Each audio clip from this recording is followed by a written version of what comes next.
60 is the beginning of the third third of life. It's potentially the longest third.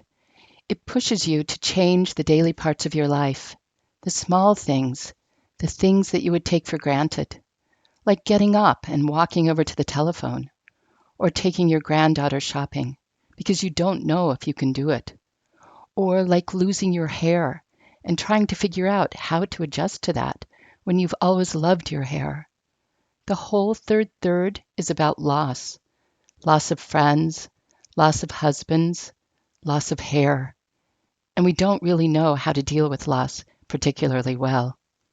One strategy for dealing with loss is to invest oneself in something of interest and focus on something other than the loss. I call this a diversion strategy. It allows a person to gather strength while coping with loss. I've tried a few loss groups, small groups of people who have lost someone and come together to support and assist each other. In theory, those small groups might be helpful. I went to one after I lost my husband Manny in 2009. The process was not helpful to me, though it did provide a diversion. My third third of life has forced me to focus on my health. I have always been in good health and have taken it for granted. All the way up until age 83, I have been well. One day when I was entertaining an out-of-town professional guest, my voice began to leave me. I sounded hoarse and spoke as if I had laryngitis. In fact, that's what I thought I had. I left my meeting rather abruptly, and when there was little improvement in my voice a few days later, I went to an ENT physician. He used a scope to investigate my throat and told me that my right vocal cord was paralyzed. In the discussion that followed, it was clear that I had to investigate further and that my voice was not likely to return to normalcy spontaneously. The bottom line was that I had lung cancer, and a new phase of my life began. For a time, I had Kleenex all over the house and in every pocket. The Kleenex was necessary because of side effects of the chemo treatment.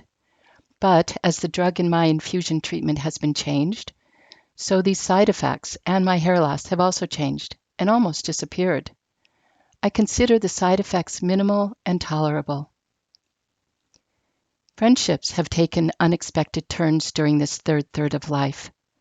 I haven't lost my old friends, but I see them less frequently. Friends from high school and college have re-emerged over the past few years, and I've made new friends who are all younger than I. We go to the theater and the symphony. We go out to lunch. We seem to have lots in common. Clearly, we are having different life experiences. Their point of view is refreshing and useful because they are not mired in the same dilemmas that I am. They bring a new perspective, which I find helpful in addressing new issues. Recently, Cookie, my half-sister, died. There was no treatment for her rare brain tumor. Cookie, Kelly, and Michael are my half-siblings, the children of my father's second marriage. They are much younger than I am. In fact, Kelly is the same age as my eldest daughter, Andrea. It took many years for me to acknowledge and get to know my half-siblings. I had to overcome my feelings of anger about my parents' divorce and find ways to accept them. Cookie and I became friends when I was in college at Mount Holyoke. She always wanted to know about our father. She loved having dinner with me and asking questions about him. She was so young when he died at age 52 that she never found out about his childhood and early adulthood. My father was a fascinating guy, and there were endless stories about him and his life. I had a great deal in common with Cookie, but we were both preoccupied with our careers, and we found little time to spend together. Now, at age 65, she is gone. There is no more opportunity to talk to her, to share ideas with her, and to reconcile our lives with each other. So much unfinished business. I'm having a hard time with her death. The lesson is connect with the people that are important to you now. Don't put it off.